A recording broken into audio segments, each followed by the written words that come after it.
بسم اللہ الرحمن الرحیم۔ دنیا کی بے ثباتی اور ذات آخرت کی اہمیت کا ذکر کا دوسرا حصہ۔ زمانہ کے حالات کا جائزہ لیا جائے تو اندازہ ہوگا کہ شاید اس دنیا کی اس سے بڑی کوئی حقیقت اور صداقت نہیں ہے۔ جس شخص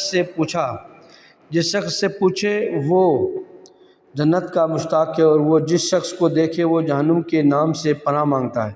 لیکن منزل و عمل میں دونوں اس طرح سو رہے ہیں جیسے کہ یہ معشوق از خود گھر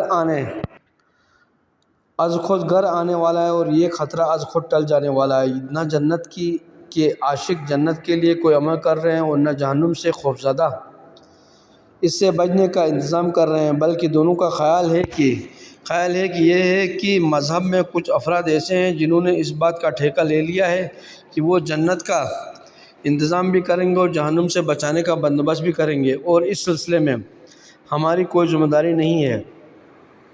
حالانکہ دنیا کے چند روزہ معشوق کا معاملہ اس سے بالکل مختلف ہے۔ یہاں کوئی دوسرے پر بھروسہ نہیں کرتا۔ دولت کے لیے سب خود دوڑتے ہیں، شہرت کے لیے سب خود مرتے ہیں، عورت کے لیے سب خود دیوانے بنتے ہیں، عہدہ کے لیے سب خود راتوں کی نیند حرام کرتے ہیں۔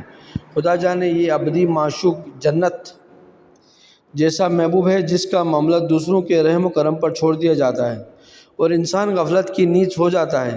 کاش یہ انسان واقعتاً مشتاق اور خوفزدہ ہوتا تو یقیناً اس کا یہ کردار نہ ہوتا۔